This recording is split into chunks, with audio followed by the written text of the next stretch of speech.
4.5 Vulcans. Oh boy. Fortunately, you've got strange old trekkers to talk it over with, because talk therapy is exactly what I need right now, and I hope you feel the same way. Let's get the show started.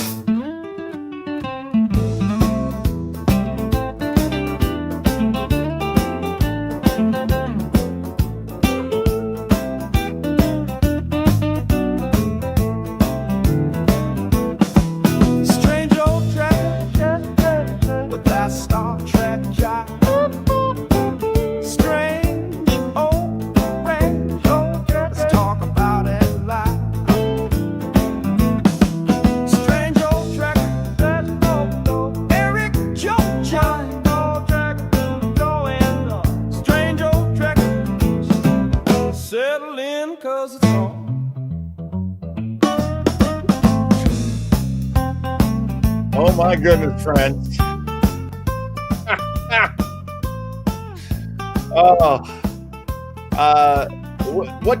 What should we call you? Is it LP? Is that LP?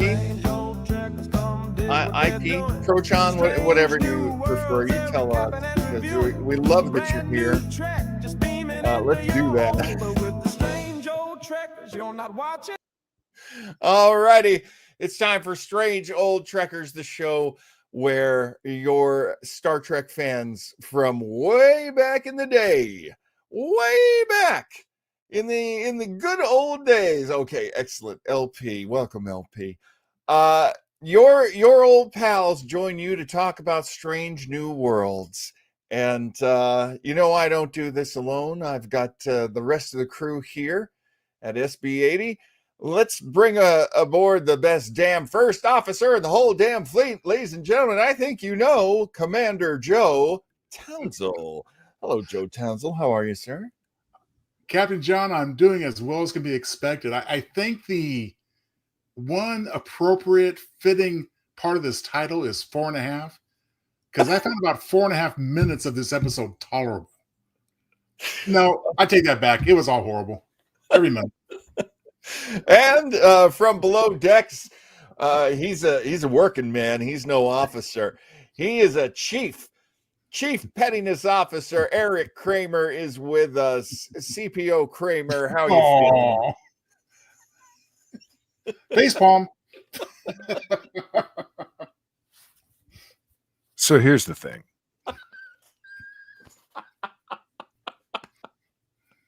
I'm going to crash this motherfucking SB80 right into the fucking planet so we don't have to do any more of these episodes. Oh my God. Hey, this is episode 8. You got 2 more after this, right, Joe? 2. Only 2. That's 2 more episodes, and this is how we feel about this season. You know what's painful about this? It's that I honestly cheer for this show. I really want this show to give me the feels that, that has made me a Trekkie all my life. Yeah. That's not asking too much, is it? No, this is what the show's for. They could have guys up top, right? Up top, right? You know what this means? Yeah. Oh man. God. Well, yeah, I agree with you, LP. It's an uneven show. It is. Uneven down here. Uneven is probably the most polite word you're going to hear for the rest of this hour. I think there are highs and lows to this series, but you get an episode like this one, and honest to God, I feel like I'm looking into the eyes of doom.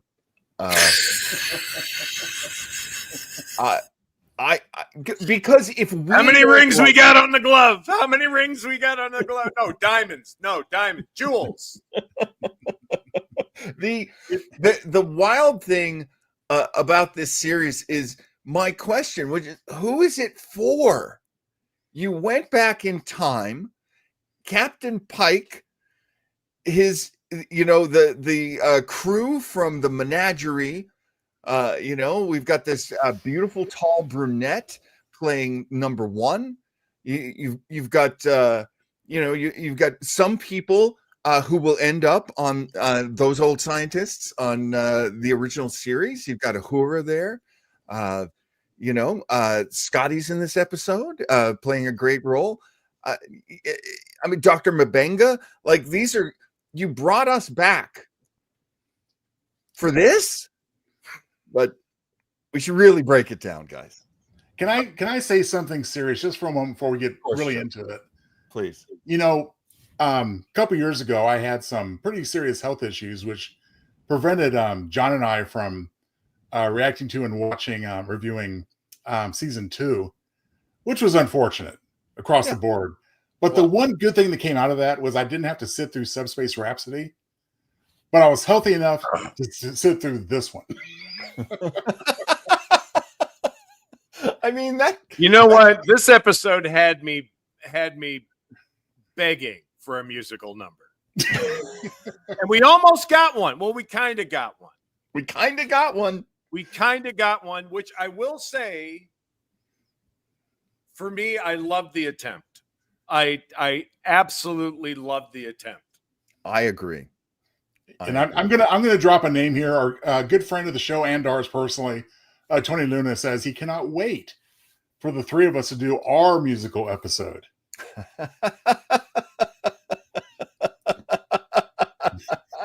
Hello, Suno. LP says, I'm okay with silly shows, but this one was a miss. Look, I will fight to my very last breath for what was the episode they did where they crossed over with Lower Decks? Those old scientists. I loved that episode. I've watched it multiple times. I always find something funny in it that I missed the first time.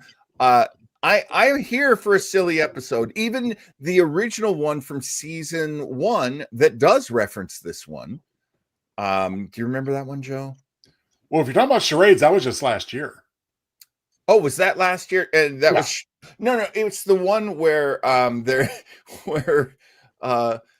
where Spock has to fake that he's still half Vulcan because charades from last year. Was that charades? Yeah, and he has to like get it past his the alien makes him fully human by mistake. He has to act human. So of course, in that one he acts stupid because he's human.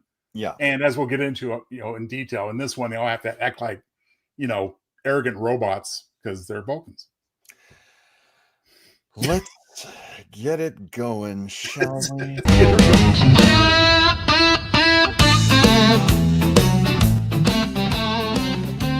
There is not a lot of information when these shows first come out, so we do the best we can.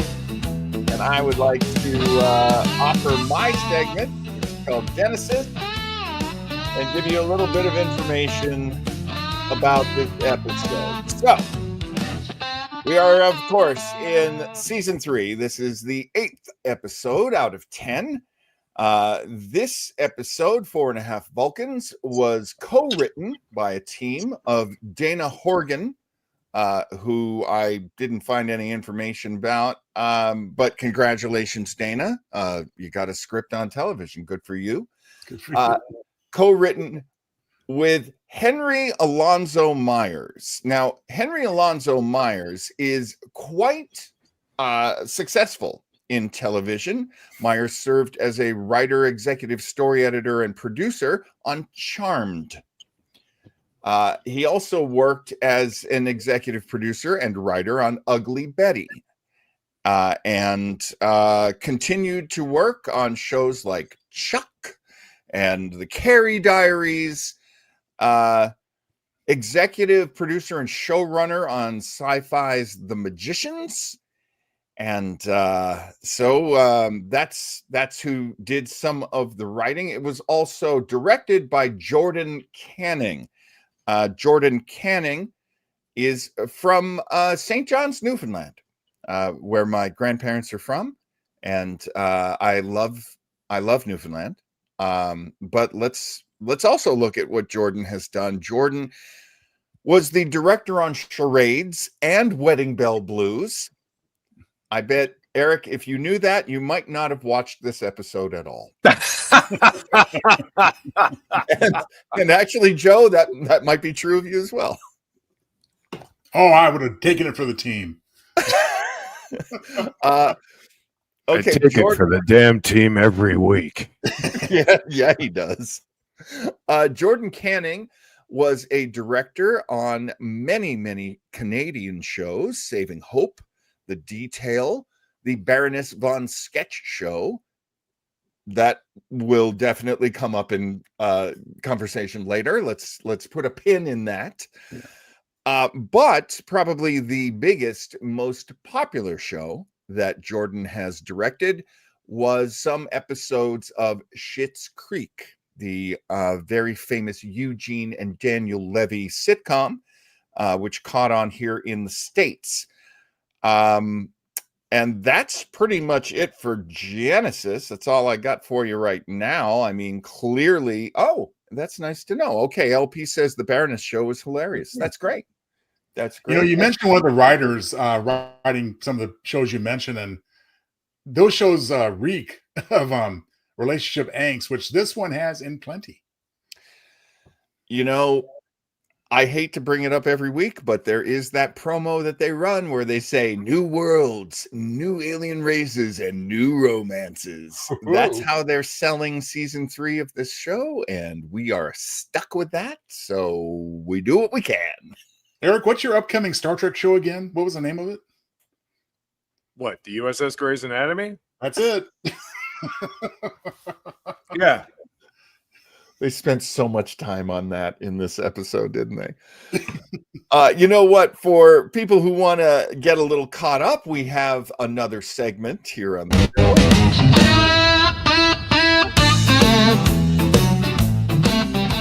Here on Strange Old Trekkers, we like to recap and review. So the recap, that goes to our very own Commander Joe Townsend. Every week, he does for us a little recap of all the plot points. So if you didn't take notes before, you can take notes now. Let's go to the beats. Space, the final frontier. This is Pike's robotic reading of the iconic opening Star Trek mission statement. Why? Because he, La'an, Chapel, and Uhura are tuned into ridiculous Vulcan stereotypes. And that's only the beginning. Suffer along with the strange old Trekkers as we endure 4.5 Vulcans. Once again, a much-needed shore leave is postponed to take care of a strange new world, one which we'll never see, from a planetary nuclear meltdown. Actually, the crew is standing in for the Vulcans, who have a long-standing relationship with this world, but are too far away to prevent the catastrophe in time. The Federation is still a secret to these folks, so that pesky Prime Directive is a factor. Way back when, the Vulcans set up some nifty nuclear power plants on this world, which are now getting ready to go kablooey. Bye-bye planet, unless the Enterprise crew can help. So how can they infiltrate without revealing themselves as Starfleet? Cheap 1960s makeup won't do. The natives will see right through latex pointy ears. So there's only one solution. The landing party has to actually become Vulcan. Oh boy, hijinks are about to ensue. Chapel has a great idea. Remember that serum they used to make fully human Spock half Vulcan again? Well, she'll just modify that stuff to make them all real Vulcans. Palea is also assigned to become a green-blooded hobgoblin, but apparently her species turns out to be immune to the process. And she's jealous. Poor baby. The other landing party crew are transformed, and it hurts like hell. Overwhelming emotions, physical pain, and trauma that makes them all fall to the floor. But when they stand up, Vulcans they be. All of the characteristics are there, including these new full Vulcans treating Spock like an outcast because of his half-human biology. So much for the enlightened, tolerant, and progressive Vulcan race. Fortunately, as will be revealed, these four are anything but real Vulcans. It's time to do the slow-motion stroll, where everyone walks abreast. You know, the one they did in Reservoir Dogs. and about 100 times in movies since. And they're walking in pace to some 20th century rock music, no less. Well, we're green blooded and our ears are pointy. The temperature on Vulcan is 103. You get the idea. Maybe this music choice would have been more appropriate if the crew had been transformed into Klingons. But then again, those guys seem to be like boy bands, so never mind. Pike is trolling his big Lurpa like a drum major baton. Why take this weapon instead of a concealed phaser? Well, for dramatic effect, of course. So the landing party beams down, fixes the problem in mere minutes, and Pelia is jealous. They beam back, take the antidote, and become human again. Set course for the Shore of Leave planet. Episode over. Sorry gang, no such luck. The serum doesn't work. Pike, La'an, Chapo, and Uhura are going to save Vulcans a little while longer. The quartet become Vulcan jerks, rude and arrogant, and even more dismissive of Spock. Jeez. La'an will get really bad because of her genetic enhancements, but for now, Pike is the most insufferable. He violates everyone's personal space, and Anson Mount delivers his lines like he's Beldar Conehead. Plus, he's now really OCD, as he calmly but frantically cleans his quarters to remove the human stench from the room. Vulcan Pike tells Marie in his new monotone, "No offense." Uhura abuses her new mind meld abilities to brainwash Beto, whose new name is now Beta. Hey, why is he still in the Enterprise anyway? Didn't he finish his documentary last week? Hey, look who dropped by. It's Jim Kirk. Oh, playing hooky from the Farragut again, sir. Never mind that, Scotty. Let's go tie one on. And hey, let's invite La'an. You can be my wingman. Well, that turns out to be a mistake, since all she wants to do now is conquer the galaxy. La'an drags Kirk and Scotty into her scheme of galactic conquest. She is related to Khan Nooney and Singh after all, a minor detail that has somehow been forgotten on Kirk's Enterprise. Good news! Chapel has fixed the serum. Everyone can now be changed back to human. Not so good news, they don't wanna. We're going to stay Vulcans, number one. And we're going to keep wearing these neato Vulcan robes instead of our uniforms. So there. And we're going to be doing things quite logically, like implementing 42-minute work shifts. Huh? Time to have a secret meeting to discuss a mutiny. So let's have it in Pelia's quarters, since her digs aren't monitored in any way. Again, huh? Spock has to admit that Vulcans can sometimes be jerks, but that's only his human half talking. Nevertheless, the solution is clear. They need to tap into the Katras of the new Vulcans to access their suppressed human selves. Okay. And there's only one guy for the job. Yes, it's Doug the Vulcan. The cute little rotund, pointy-eared dude that makes Una's heart go pity-pat. But she'll rise above her own giddiness to work with him. But unfortunately, she fails miserably to act professionally, as she lies to Doug and tells him that she and Spock are married? Well, Spock goes along with the ruse, but it's not a lie. It's an exaggeration.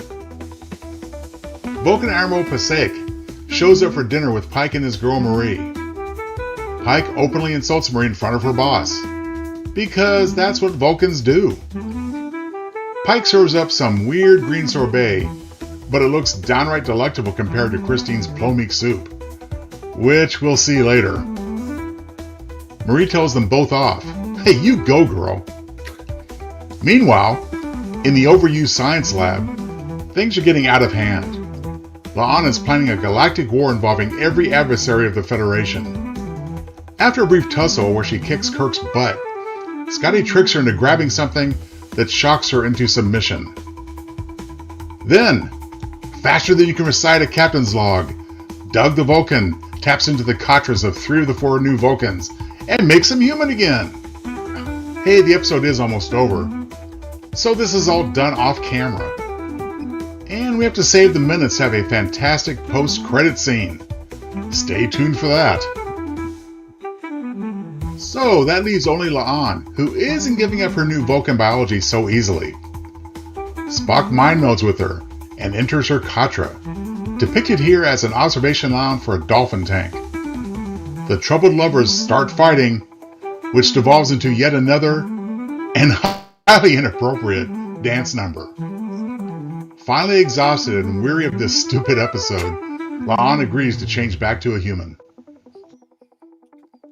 The former Vulcans begin handing out their respective apologies. Uhura and Beto go on their first date, without the benefit of an itinerary. Admiral Passaic offers Maria promotion, succeeding him when he retires, assuming of course she doesn't go into full Gorn in the meantime. Chapel makes some really bad plomeek soup, which looks a little like warmed up diarrhea. As a peace offering to Spock and Corby? Okay, so now he's on the Enterprise too? Okay. Spock tells Chapel the soup sucks. She won't try making it again until his next Ponfar, when he'll throw it against the wall. Better retire your pots and pans, Christine. La'an admits to Una that she freaked out because Spock is keeping his socks in her... Because Spock is keeping his socks in her dresser. But Una is distracted, as she has put on her sexy black mini dress for a big date with Doug the Vulcan. Kirk and Scotty clink their glasses of scotch, toasting the end of this episode. But sorry, no such luck. What's this? A post-credit scene? Well, if this episode wasn't lame enough for you, we have this inane exchange between Spock and Doug. Half Vulcan attempts to teach full Vulcan how to high-five and use contractions. Yes, Data the android can never use contractions, but you're a Vulcan for goodness sake. And the most important lesson of all, pull my finger and I will pass gas for you. Frustrated, Doug leaves. Spock offers a pained smile. Now the episode is over. Thank God. Oh, Lord, love it, Doc. All right, that brings us into our third segment for the show, where we talk about it. Friends, let's get down and dirty. Oh, down and dirty. Oh, my goodness me. So many things seem to have changed with this episode, and if they continue in the next 2 episodes to be changed, I will be less happy than I have been. Does anyone else feel that way? And let me start with you, CPO Kramer. You've been happy so far? I've had an okay season. I haven't hated everything. I think the best moment for me in this episode is the fact that I missed the post-credit scene. So go back and check it out. I'm going to live in blissful ignorance. Okay. Oh, so I mean, we could just fucking hammer away at almost everything in this. Yeah. But God bless a couple of actors in this episode that managed to hold it together. And I will say, I think we finally got a look at Jim Kirk. I agree. Please, I think this is the Jim. This is the Jim Kirk. I think we've all been now. Yeah, obviously, this probably won't stick around, but like Jim Kirk showing up on the Enterprise for a booty call and slamming one back with Scotty. Like, okay, I'll roll with this, Kirk. Absolutely. You know what I wished would have happened that would have been perfect is if La'an tore his shirt in the fight. Oh, that'd been awesome. How did they miss that moment? How did they miss that moment? Damn it. That would have made me love it so much. I'm going to cling to that right now. That I'm so happy that we got like this version of Kirk. I'm glad like him and Scotty were like became like buddies at the end. I did love Scotty's line of "I could get used to this" when they were drinking the scotch. Yes. I did that, and again, I like there's like. Thank God for Uhura and La'an, who I thought, against all odds, held it together. Yeah. And I think here's the most frustrating thing for me in this, and it's a basic acting exercise. It goes back to fucking acting class. Yeah. Just because you add another layer onto your character, you're still that fucking character. This is true. So if you become Vulcan, you're still Pike as a Vulcan. You're not suddenly something new. And this is what La'an and Uhura did. I agree. They held on to their characters, right? Like there was like the scenes with Uhura, as much as it saddened me to no end to see Beto come back. Yeah. I'm like, why the fuck are you here? Remember last year I said he won't be back. He's done. So much I know. Oh my God. Remember how happy we were last episode that it's like, okay, that arc's played out. We're not going to see him anymore. Again, Uhura's character, I thought, held it together. La'an's held it together. I will say that fight with Spock and her, I'll applaud that. I don't think it worked, but I applaud what they tried. I applaud what they tried to do, and it was mostly successful. You got it. It was a little too overly choreographed for me, but I applaud that. I thought that was a bold choice. I did not see it coming. Can I just jump in because this is my goddamn show, John. I was a. Haven't you heard me talking for the last 10 minutes? It hasn't been that long. I was a big nerd for Dancing with the Stars when it first started because I had never seen ballroom dancing before. I really like physical competitions like that. I really like reality shows where people get better and better. And, you see some real hidden talents from people on a dance floor. And so I can confidently say the reason why I loved that number was because the story of a tango, especially an Argentine tango, is one of combat. It's the cowboys would go to a whorehouse and they would dance with the ladies of the night. And it was contentious. And that's why the woman's always whipping her face away from the guy. A, she doesn't like him. And B, he's a cowboy. He stinks. And it's like one of those dances, the Apache dancing from France. It tells a story of a man versus a woman versus a man. So the fact that they had all of this buildup to that as the number, I was like, oh, I'm perfectly happy with this. I was happy with it too. I think in the choreography of it, I personally would have shifted it around. But I absolutely applaud the effort. Like yes, like that should have been the fucking highlight of the show. And to back up both your points. Yeah. I mean, it is a fantasy segment. I mean, what we're seeing is in her mind, and it represents what's happening in reality in the real world. So on that level, like you guys are saying, you can definitely buy it. It was interesting. It was one of the more interesting aspects of the episode, to be frank. I agree. Well, look, one of the few things that's working for me in this series right now is Spock and La'an's relationship. I agree. Absolutely. Although she's fretting over him leaving socks in the drawer. Okay, the sock thing was so fucking stupid. That was so dumb. What the fuck was that? That hurt my brain. Oh my God. Make it a toothbrush or something. You know what I mean? Sock. Like I went to the bathroom and Spock had a toothbrush on the thing. Like, okay.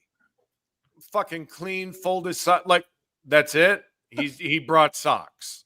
He brought socks. And you know what? I bet she's got some feminine hygiene products in his quarters. Oh my God. It's just logical. You know what would have been better was she realized, yes, she had left something in Spock's. Like that's okay. And that is what sparked the okay, this is no longer casual. That, and maybe she hates being vulnerable like that. Well, I think that's a given. Like, listen, if fucking socks set her off. Still didn't work for me. Joe, it didn't work, but I get like it's an interesting thing to approach. Like when do you cross that line in a relationship? When does it stop being casual and when does it become something else? Yeah. But there's just so many better ways to do it. But I was so fucking scared in the beginning that they were going to fuck that relationship up. Like the minute number one goes, what's going on with you two? I'm like, oh, don't you fucking dare. Don't you fucking dare. And then we cut away to Spock eating a sandwich on his own. Oh, fuck me. Come on. All right. Joe, I really want to get you in here because we just been eating up the screen. But I'm sorry, I'm gonna jump in one more time. I believe with that shot that they have created something that maybe they thought they were going to create, and now it's official that they have turned Spock into Sheldon from The Big Bang Theory. And it makes me want to jump off a building. Because God, that clueless cuteness, and I say this as a fan of Big Bang Theory. I actually enjoyed the show, and I enjoyed it because of the actors and the choices they'd make, and you know how they would do things. It wasn't necessarily the jokes they were telling; it was how they were telling them. But you know what I wanted to ask you, Joe Townsell, the noted author of novels and short stories. Joe certainly knows how to tell stories. You may catch his show here on the Weber Internet thingy if you go to Dread Time Stories, Joe's series, which I produce, by the way. Joe, do you feel that this episode moved anything forward for the series, or was this like a side quest of silly? It was a regression. What are we talking? I mean, oh boy. I mean, come on. I mean, just last week we saw the Spock and Lon relationship perfectly depicted. Yes. Perfectly. Yes. This week we see this crap. Yeah. I mean, couldn't Lon invited her boyfriend to sit down? She can have her little girl talk with number one later. Why was it so important to dismiss him and, you know, wave him away? I do enjoy the fact that, and not because as recently depicted, I don't enjoy the character. But at least he got to put Christine in her place a couple times. Not because of the soup comment, but because, well, Spock, I'm going to break up with you too. Says, we already have. But of course, she's referring to all relationships, whatever. Right. You know, it's like he's over it. He's got a new girl, you know. I am. But yeah, the relationship between Spock and Lon was not served here at all. None of the relationships were served here at all. I love Patton Oswalt, as you can tell. Oh, of course. I was a big fan of him in The King of Queens and other stuff he's done. Yeah. And he's extremely talented, obviously. He was totally wasted here. That was a generic part that could be played by anybody. Yeah. And I'm sorry, but where was the magnetism that number one was so enthralled with? Because it's a fucking joke. It's a plot device. The minute you get that first shot of Patton Oswalt, there's the punchline. It's fucking over. No. Yeah. You know what I mean? And no, absolutely no. But I will say though, that, and I love Patton Oswalt, but when I saw the promo picture of him as the Vulcan, I was like, oh fuck, what now? Like, what the fuck is this going to be? What is that? What is this stunt casting, right? And then, but I will say, to Patton Oswalt's credit, well done. I agree. Well done. What did you think of Rebecca Romaine's work? Because this is so much a sketch. This is, speaking of, as we were talking about the sketch comedy earlier, this is so much a sketch. We get the premise, we get the characters, they're very different characters, and then it plays out. So she says, I cannot resist him. There's something about him that just absolutely drives me nuts. Okay. And she delivers on that, I thought. But how did you feel about her performance there? Oh, just over the top. Just over the top. Oh, Spock and I are married? Why, are you fucking kidding me? Well, that's, do you know what I mean? Like that. Like there is ways to play that kind of attraction that isn't fucking slapstick, which is what it pretty much turned out to be. Fucking Spock spilling the drink on her and had to shut her up. I mean, you know, like really what this was it was just a live action episode of Lower Decks. I mean, it just, you know, I know that the one woman from Lower Decks is supposedly developing a live action comedy. Maybe this is a testing ground for something like that, but maybe. But I mean, you've only got 10 episodes. Exactly, Eric. I mean, it's too high of a ratio. The quirky and the gimmicks are too much for 10 episodes, you know, every year to two. You know, it's just off kilter. And so number one, it just didn't pay, wasn't believable to me at all. Why did she, I'm married to Spock. Oh, come on. I wasn't expecting that level of stupidity in what was already a very stupid episode. And yeah, it was really beneath that character. It was. Well, that was like Three's Company. That's what that was. Yeah. Literally, a farce is when a character tells a lie and then has to run and dance and try to do this and try to do that to cover the lie. And so we've got an A story about the 4.5 Vulcans. We've got a B story, which is a farce. Straight up, definitively, that's a farce. And we didn't have room for that. We already had wacky comedy. Yeah, I hear what you're saying. And I have to address this elephant. There's many elephants in this room, but this one in particular.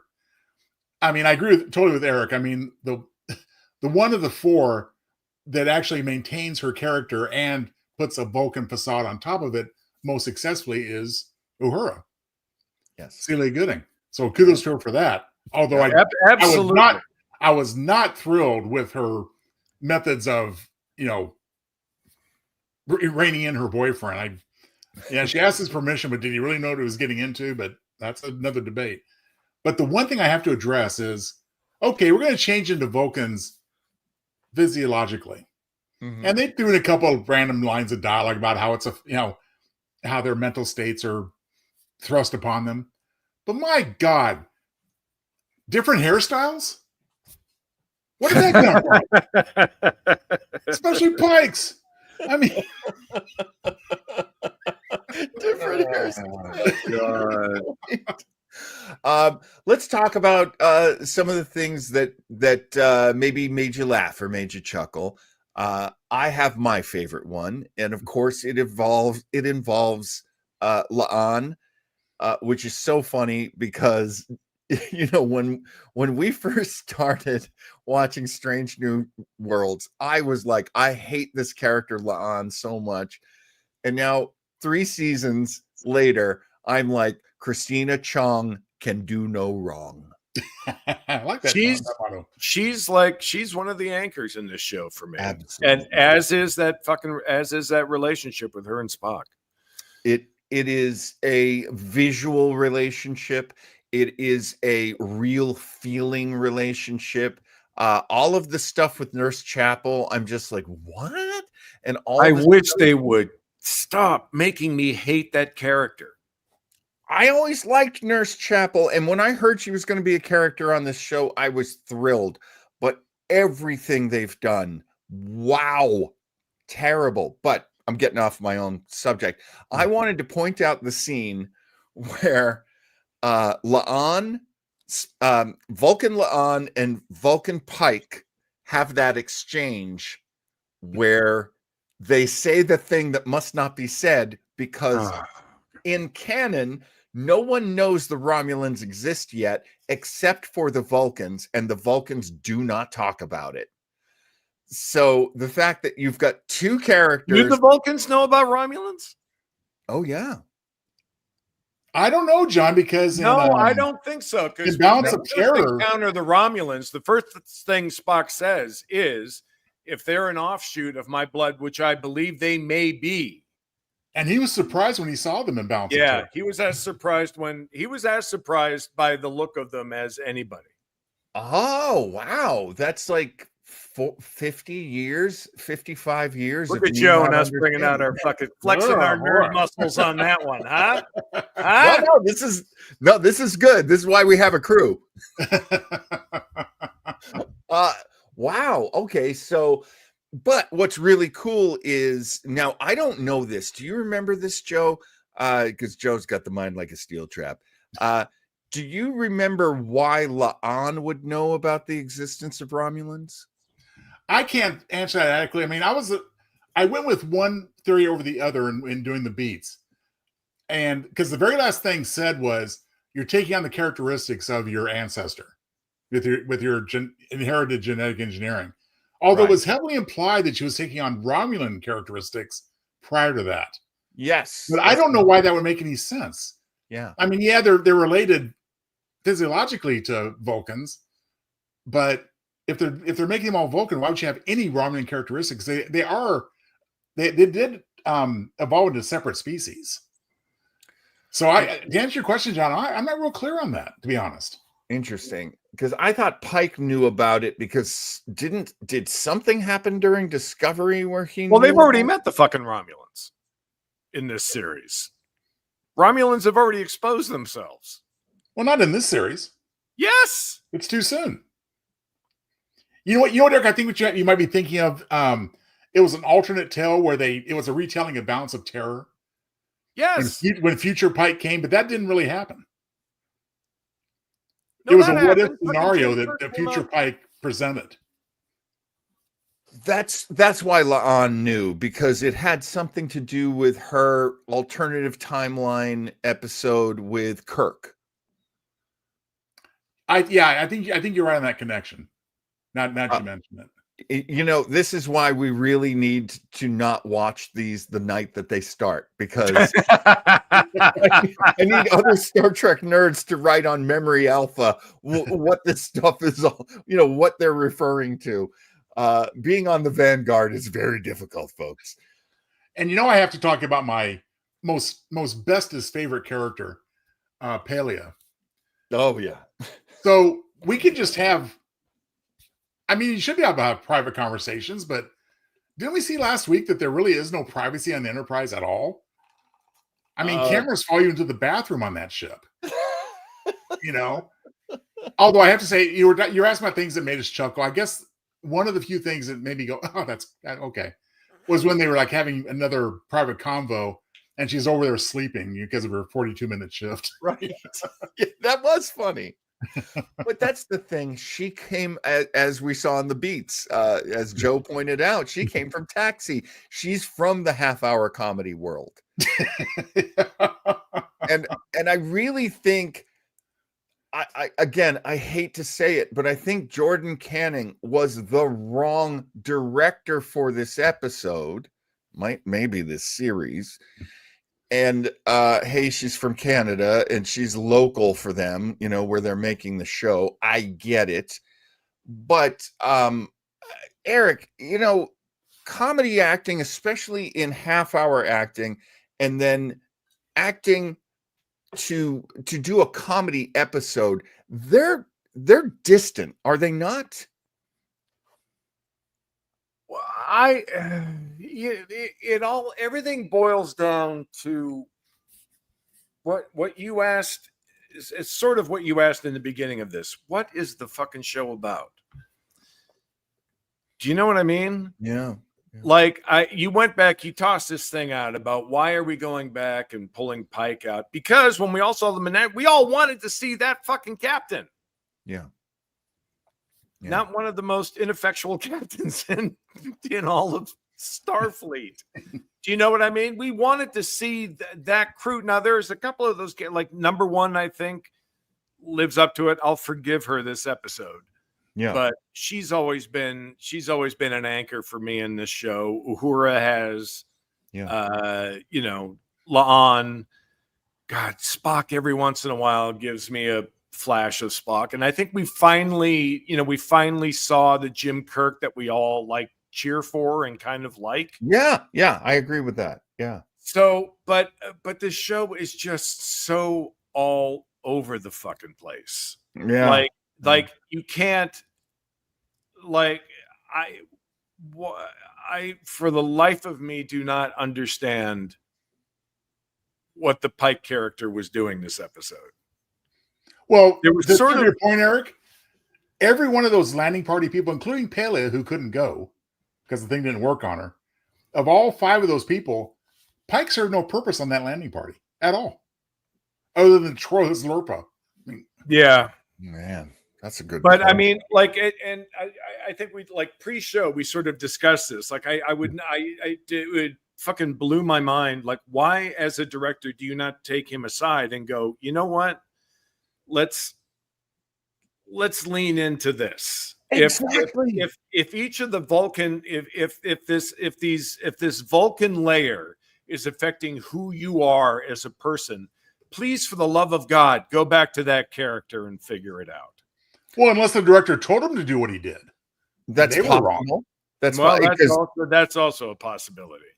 That's a very broad choice. It hurts. Yeah. It just pains me when I see stuff like that.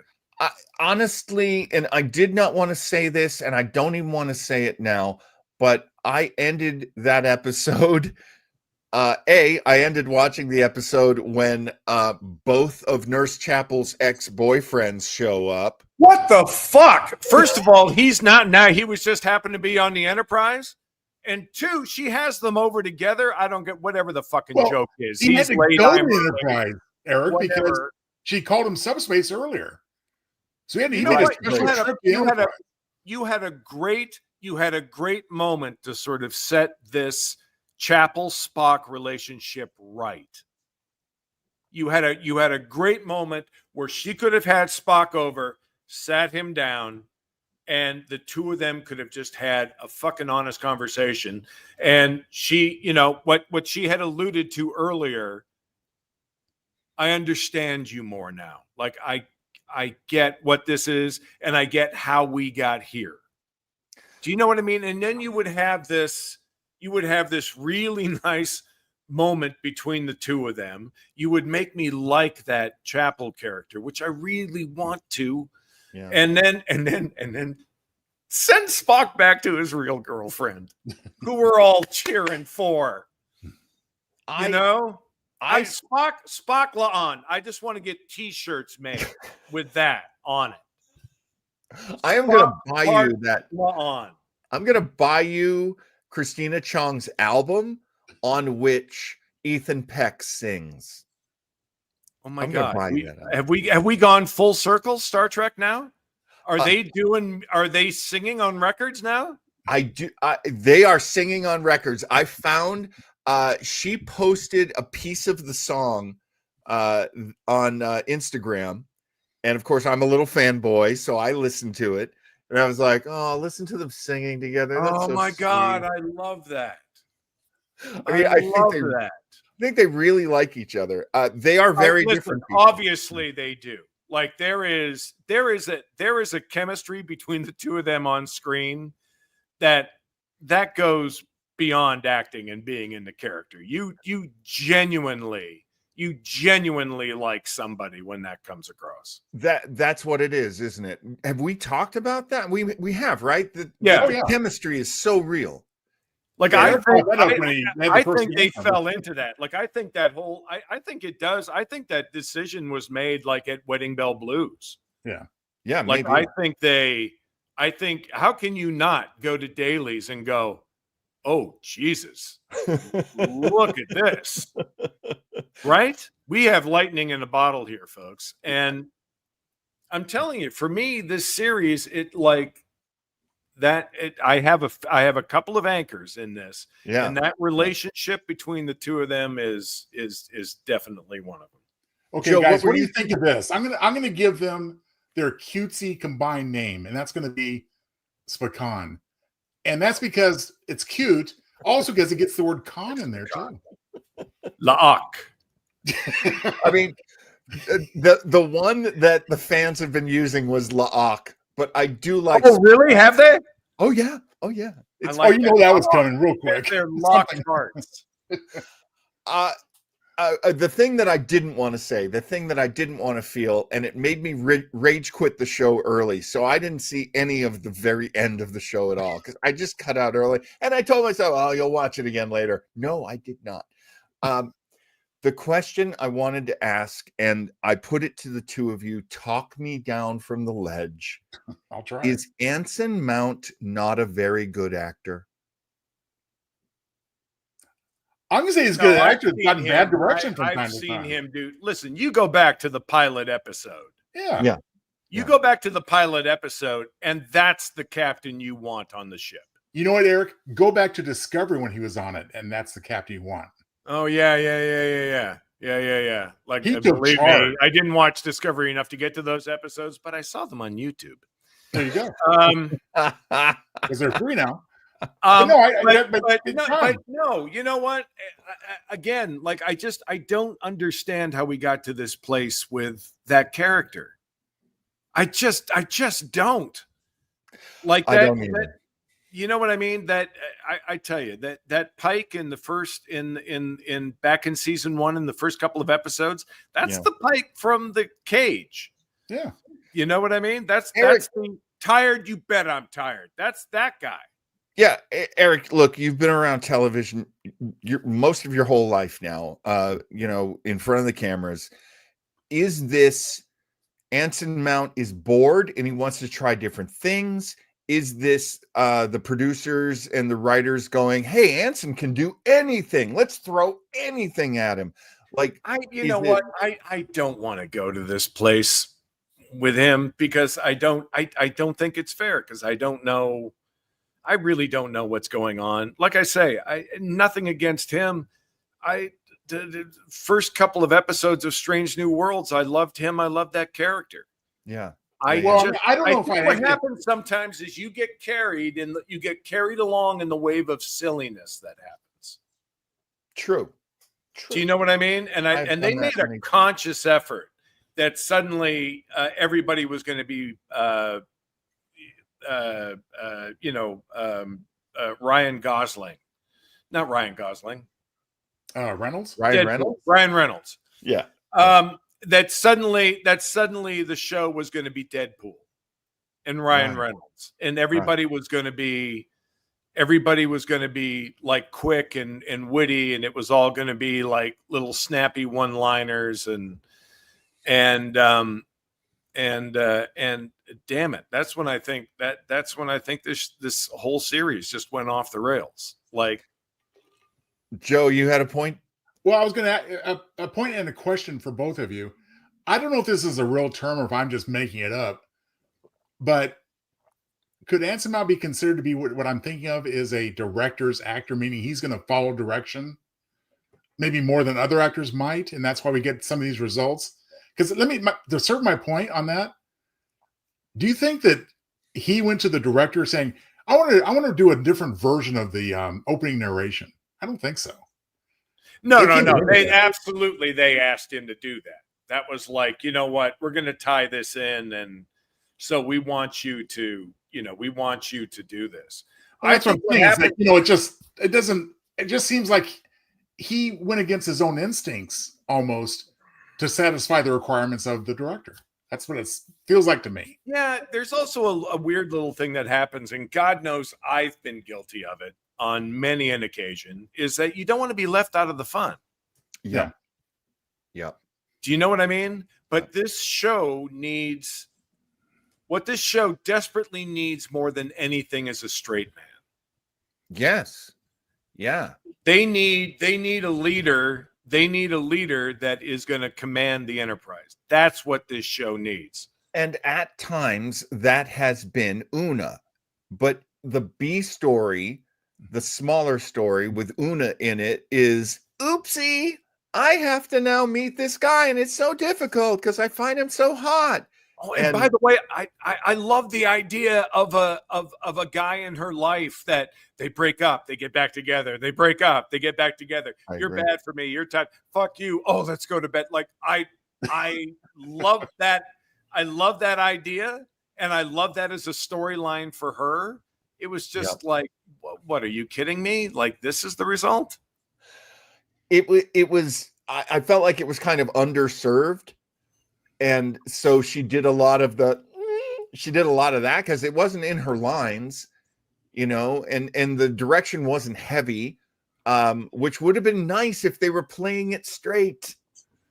And not, you know what? We've all been at parties, right? We've all been at parties where you've been next to your buddy and there's somebody talking over here, and about halfway through the conversation, you're going, the fuck is going on with you two? Or if they get up to like go to the bathroom, it would have been really. How many times have you been in that situation where you go, what the fuck was that about? You know what I mean? It would have been very funny if Spock wasn't in on the joke and he was doing that, and he was like, what am I looking at? I don't even know what this is, because I really liked how Patton Oswalt was playing it. And I did too. And the in-between them stuff, I liked how Rebecca Romaine was playing it. It's just the script, I think, made it stupid. If you guys want to keep your opinion intact, definitely do not go look at the post-credit scene. Oh, because that undoes it all. I wanted to ask this question. Mr. Billfold is asking this question. Where is Frakes in all of this? He must have been doing something else, because if you look at this script and you don't go, Frakes is the guy for this script, then that's wrong. Because Frakes knows how to capture what actors do, what they're funny at, how they look the best, and he can make it move. Yeah, I was just unfortunately, they used up their quota of Frakes, I guess, a few weeks ago. Mr. B says, in my opinion, it suspends too much disbelief to think the doc would allow them to return to duty after the reversal failed. Yeah, you think? Well, they explained it, guys. It was very logical for us to go back to work. Spock says, well, okay, technically, I guess. That's it. I guess that's the thing. Oh my God. And how many times do we need to hammer fucking 4.5 Vulcans? Oh, Lord. Beam down 4.5 Vulcans. I'm like, are you fucking kidding me? Come on. Not to mention the fact I need to see the one time. Like, the one time is sort of a nice little shot, right? Right. Yeah, technically 4.5. Like, and then leave it. Like, you don't have to keep. Besides, what if Scotty took him literally and just beamed out his Vulcan DNA and just got this thing of protoplasm on the two pads? I mean, but did we need to see Spock using the word oopsie? I don't think so. Well, and with all the 20th and 21st century vernacular floating around this 23rd century ship, how does Pike not know what a high five is? Oh my God. Yeah. They tackled this in those old scientists. I mean, they reversed themselves on it, but they, when the kids from the cartoon are on the ship and the Enterprise staff is talking amongst themselves, they're like, don't you see, aren't they like weirdly locked in a certain era? It was like a really good self-conscious joke about these shows using 21st century, crap. Anyway, you know what? We've already gone longer than this stupid episode went. So let's all right. MVPs. You must have a most valuable player from this episode. Who is it? And I would love to. Mr. Billfold, that's very funny. I would love to hear what it is. Let's start with you right now, Commander Joe, who jumped out and did some great work in this episode for you. I'll throw in a surprising choice, I think. You know what? We just mentioned him in passing. I'm going to go with Dr. Mabenga. He knew everything around him was stupid and ridiculous. He did what he could to correct it, which wasn't much. Right.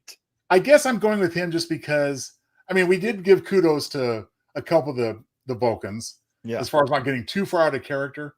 Yeah. But Mabenga was the only one that just didn't violate character at all. Yeah. So, Eric? I got to give it to him. Yeah, I got it again. It's split. Uhura and La'an, who against, I'm sure, considerable pressure to go the other way, just found a way to maintain their character and still service the script. I really like those two in this episode because they reflected something that I always thought was kind of funny from Next Generation and their episode, The Naked Now, where Wesley Crusher ends up being like Lex Luthor. He's just so great at evil. He's just so great because that's just where his brain's going. And I loved how sweet Uhura is like this. She uses the psychic powers to manipulate. Who cares about Beto? Fine, walk him out of an airlock. I wouldn't. I swear to God, have we not? Yeah, can he just get lost in a shuttle somewhere and just not find his way back to the ship? But you bring it up.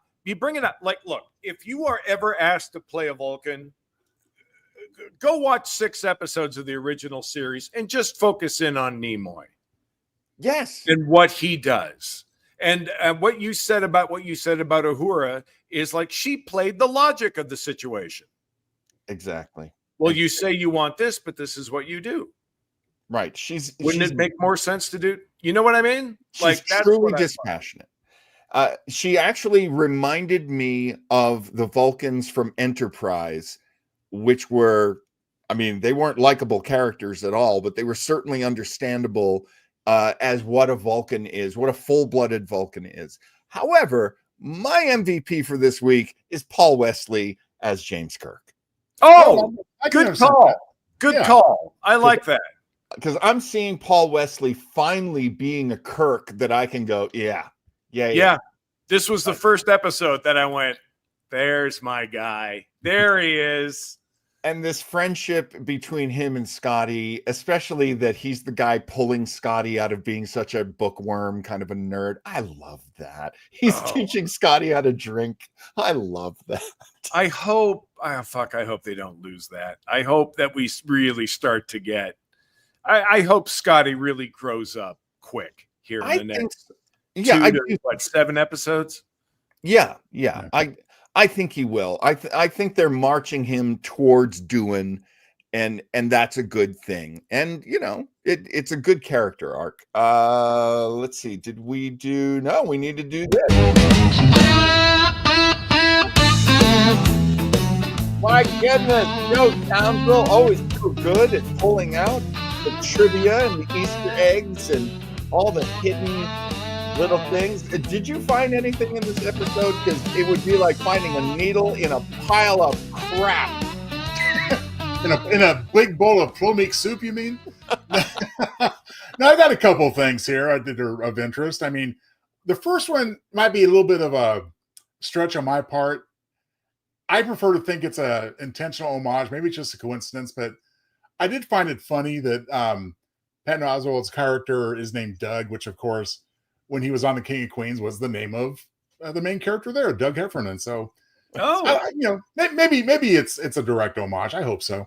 Maybe. I didn't identify it in the beats, but here it is. The song played in the Vulcan corridor walk, the slow-mo stroll, Yes. was Reckless Youth from the Home of Happy by Wayne Murray and James Corbin. And totally out of place, but that's what it was.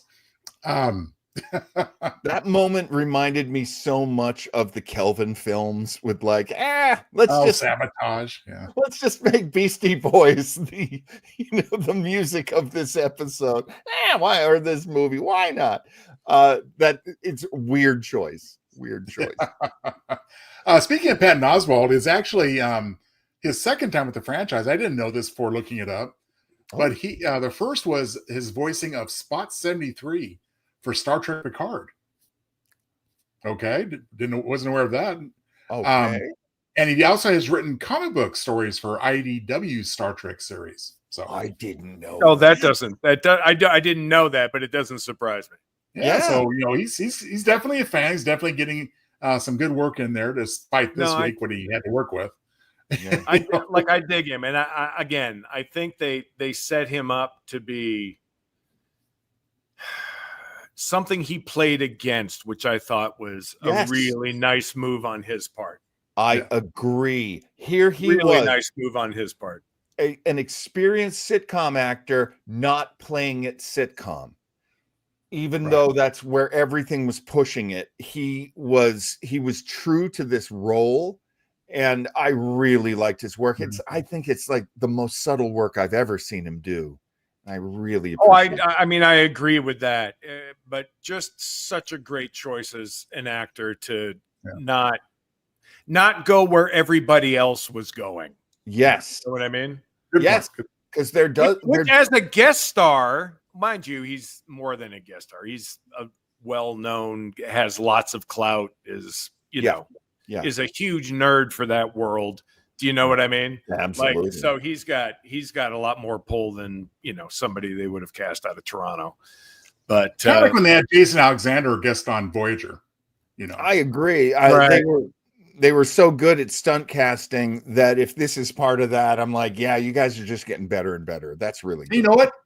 All indications tell us he may be back and hopefully in a better story. So we'll have to wait and see. I don't want that. I don't. Okay, the joke is over. Let's not have this be a thing with number one, please. Well, no, not continue the joke. Continue the character in a better way. I think they could do that with this character. Mr. B says, the thing with Doug that made sense to me was the fact that Vulcans are telepathic, and I think he was causing a physiological reaction in an augment. Well, I mean, technically, Una's not an augment, but she. Oh no, wait, she's. Well, she is. Well, she is, right? Oh, that's right. Oh, she got prosecuted for it. Remember? You are correct, Mr. B. Please excuse me for that. As a matter of fact, one of the tidbits I have is that her admiral friend, who appears here, was the guy that actively prosecuted her at the beginning of season 2 when they. That's right, and they mentioned that in the script. Yeah. So they were smart with that. Look, we've come to the end of this long and winding road. What have we learned? What have we learned? What have we learned?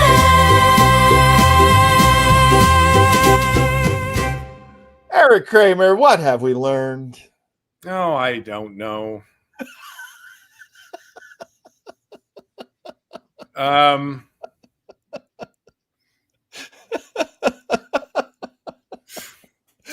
Joe, would you like to go for Eric, and then Eric can jump in? Sure. What have we learned? Basically, there's something of value in every story. I mean, I did rediscover some moments of this one that I appreciated more when I first saw it. I mean, I was just, as I said at the beginning of this show, I was like, not one single minute, damn it. But there are some gold chips in the doo-doo, so that's not the best I can come up with for this guy, guys. I'm sorry. Eric, have you learned anything from this episode? Well, oh God, maybe eventually the train gets to its destination. Like if we had to go through all this nonsense to get the Jim Kirk that we all want. Yeah.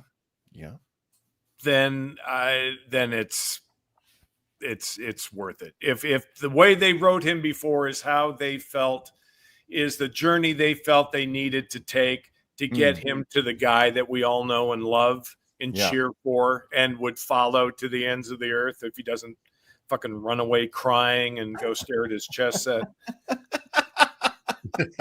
then I'll take it. Like if the handoff happens and this is the Jim Kirk we get, then I'm all in. And I have learned that everyone working on Strange New Worlds really wants to do a comedy, and I don't think Strange New Worlds is it. No, so nor should it be. Get us back to the Strange New Worlds. New life Star Trek. New civilizations boldly going. Get me back to that. I don't need you to replace any of the comedies that I watch. I watch them. I enjoy them. Show me more real Star Trek. And yes, by all means, put a twinkle in someone's eye. Make a funny little exchange between characters. That's classic Star Trek. Look, guys, but have the humor come out of the fucking characters and the fact that they like each other. That's what made Star Trek work. Yep. Here's the example. You have Star Trek 4 comedy, then you have Star Trek 5 comedy. Oh. Let's toast some marshmallows while we sing Row, Row, Row Your Boat. No. You know, Hang your head on the thing. Yeah. I know every part of the ship. Gong. I always felt that was the worst part of Star Trek 5 was that they tried to make it wacky, and it was already so silly. I mean, you didn't have to put in those gags. It was silly enough. Mr. B says, I can only think they're overdoing it because we know Pike is going to end up chewed up. Yeah, I mean, I still think they're going to retcon that, by the way. Well, we'll see. We'll see. I mean, we're so far out. We're so far off canon and continuity now. It wouldn't be that much of a stretch. I can't argue there. We're not seeing the Captain Pike. You know, this is what Eric's been saying all along. We're not seeing the Captain Pike. We're seeing a Captain Pike. Yeah. Well, that's it, everybody. If you made it this long into this bitch, God bless you. You get a promotion. I promote no ensigns on this starbase anymore. Hey, if the actual episode is goofier than the beats, it's pretty damn goofy. Not in a good way. Listen, but you're allowed one of these. I think. Do you know what I mean? Yes. You're allowed one. But how many of these fucking things have we had? And we're only 8 episodes in. Plus the musical from last season. I mean, this season we had Wedding Bell Blues already. That was silly, silly, silly. We knew this was coming. This was one of the things they were so proud of. Look at all these Vulcans. We knew this was coming. I am so dreading season 4's puppet episode. I cannot even tell you. I don't know, man. It'll be fun to make fun of it and to bitch about it. Okay, Mr. B does not want to be a lieutenant commander. He wants to be a chief. Mr. B, you are a chief. You are not. Hey! You're not a chief. You're under Eric. Serving under Eric. You are not a chief above or even with Eric. You are under Eric. But Jesus Eric, Christ, what the fuck is going on in this starbase? Eric, the next level would be Master Chief. Are you up for it? You want it? You want it? Yeah, promises. Chris, you are Lieutenant Commander Robach now. That's it. Yeah, no pay raise, Eric, just a title. Yeah, none. Yeah, I've heard that before. Haven't we all? All right, that's it, everybody. Thank you so much. Live long and prosper, you beautiful, beautiful bastards. This episode. Oh, I'm gonna take out Eric laugh. Oh, thanks.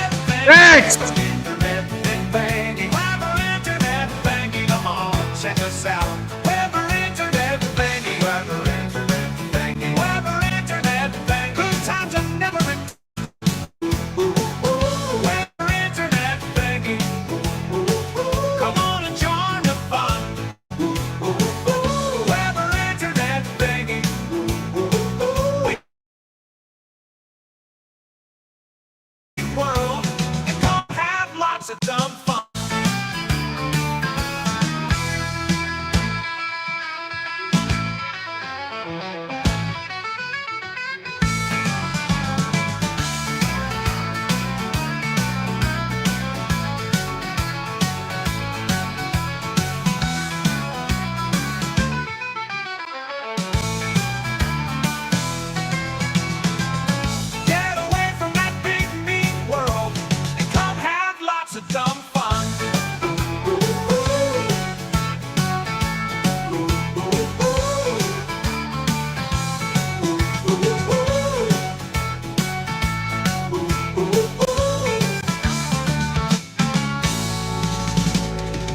JoeTownsend.com.